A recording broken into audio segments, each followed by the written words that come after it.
I'm Elizabeth. Welcome to Local Matters. As we emerge from a long winter, a vibrant garden-themed public art display will be popping up all over Plymouth, and you can be a part of making it happen. Julie invited Jennifer Bernard of Plymouth Harbor Knits and Melissa Kenney of the Plymouth Bay Cultural District to find out how. Julie? Melissa and Jennifer, welcome. So glad to have you today. Jennifer, I'm going to start with you. You were the mastermind behind Yarn Pop. Can you explain exactly what a yarn pop is? Thank you for having us. Yes, a yarn pop is our definition of what has typically been termed a yarn bomb. We prefer the term yarn pop because it was a little bit more politically correct. But a yarn bomb is a type of graffiti or street art using knitted, crocheted, or felted items to create colorful public display. Its original intention was to provide color and whimsy to otherwise cold and public places, and has grown to become a recognized form of street art, graffiti, and activism. Unlike graffiti, it's predominantly a female form of expression. It's also known as wool bombing, yarn storming, guerrilla knitting, graffiti knitting, or urban knitting, and was thought to originate in 2005 in Texas by knitters who were interested in finding creative ways to use up their yarn scraps. It's now a worldwide event that's often has organized groups that install some of the yarn art. We're having actually a worldwide yarn bombing day held on June 27th. And this year's campaign will be used to promote deafblind awareness as a way to engage deafblind members in a tactile art project. Oh, that's wonderful. So that's a yarn bomb. Okay, so a yarn pop is your version of a yarn bomm. Exactly. Okay, and it's going to be for the town of Plymouth. Exactly. Okay. Now, just a quick question came to mind when you said that. If these are artistic displays that are outside and they're made of yarn, does the weather affect their efficacy at all? It does. They'll get wet. They will dry out, hopefully. We are asking people to contribute things that are using, acrylic kinds of yarns if possible. But we'll keep an eye on the installations. Gotcha. Okay. Now, you also own Plymouth Harbor Knits. Can you tell me about your business there? Sure. Yep. We're a yarn shop that's located in Village Landing, right on 170 Water Street. We're right behind Fideli's Chocolate and the Blue White Crab. We provide yarn and tools and notions to knitters, crocheters, felters. We're starting to look a little bit at embroidery supplies. And we're trying to create more of a community place where people can come and share their art with us. That's great. Now, Melissa, you are the vice chair of the Plymouth Bay Cultural District. For folks who don't know what the Cultural District is or what its mission is, could you tell us a little bit about that? Sure. So actually, the cultural districts were launched back in 2011 through our state legislation and in partnership with Mass Cultural Council. And so to be a designated cultural district, you have to have a number of cultural art and historic venues, businesses, and a walkable footprint.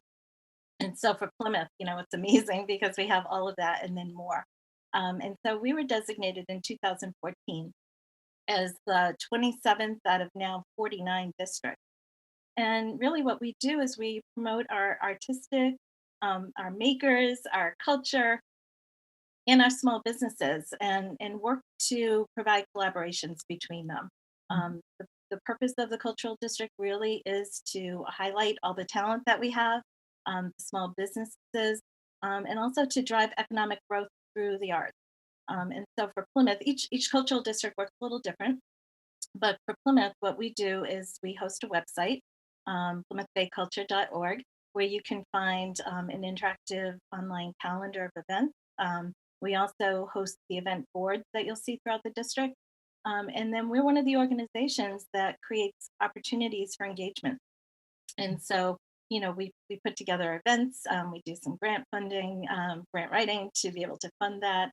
And really, we just want to draw people to our downtown and waterfront. The the district itself, the map of the district is we start at Samoset Street and go all the way down Court Street to Jenny Gristmill and the skate park, and then down Water Street to Village Landing. So it's quite large. And then unofficially, we have areas like the plantation. We have the library and the Forefathers Monument that we kind of consider within the district, but Of it actually course. is. Right, right. Yeah, and we have so many talented artists, musicians, and all kinds of creative people in Plymouth. How did the Plymouth Bay Cultural District get involved with this yarn pop? What is your involvement there? Well, I'm a knitter, so this is really exciting for me personally. That was a natural. And so if you remember back in 2019, we hosted our Art Week, so part of Art Week Math.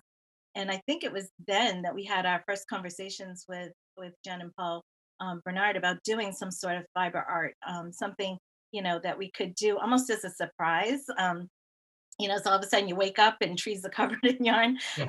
But it just, it was hard to work out with all the other events that we were doing at the time.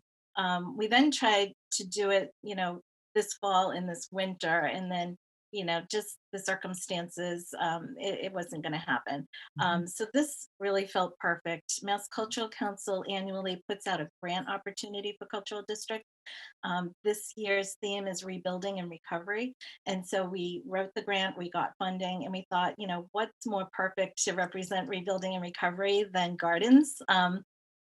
And what's more fun and whimsical than fiber gardens? So, Really? so that, yeah, so that's how we got involved. And it's such an awesome way to highlight the talent of our makers, Yeah.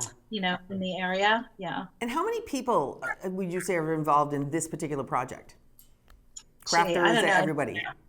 Yeah, so I know that Jen had over 60 people, kind of registered, providing product. But in addition to that, Kelsey Casey at the library has reached out to her patrons.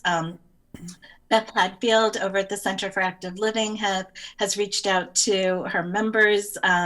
We have, people who are engaging just through social media. So I don't know at this point. Probably a lot. It feels like a lot, but we need more. The more the Right. better. Yeah. Yeah. Jen, as you- to you, how do you think that this will bring the community together? Well, we are definitely hoping that our knitters, crocheters, and fiber artists there will come in and share what they're willing to contribute. We've had people coming in every day. We have a lot of interest in what it will eventually look like, so we're looking for some photo opportunities when everything's set up. We've had a lot of businesses reach out to us interested in having their windows decorated as well. And we've had several other artists from all over interested in participating and helping us design a lot of the different displays that we're planning on. So it's been wonderful. That's wonderful. It'll be amazing to see what they come up with. Melissa, how do you think art brings people together during a pandemic like what we are going through now and have been going through for the last year? Yeah, Julie, I think this is a show in itself, but for sure, art is one of those universal opportunities. Everybody can participate, whether it's through the written word, through painting, through dance, through music. And certainly what we're seeing is that the arts are healing, and it certainly creates community. And so just this project alone, if you can imagine, we have all these folks, at home working for kind of a common good. And it feels good to be able to contribute. I know for myself when I'm knitting, I kind of get into that Zen moment, and it's such a de-stressor. And so I see that universally throughout the art. And I think it's just going to be a real awesome opportunity to bring people out safely, to enjoy something that's hopeful, that's bright.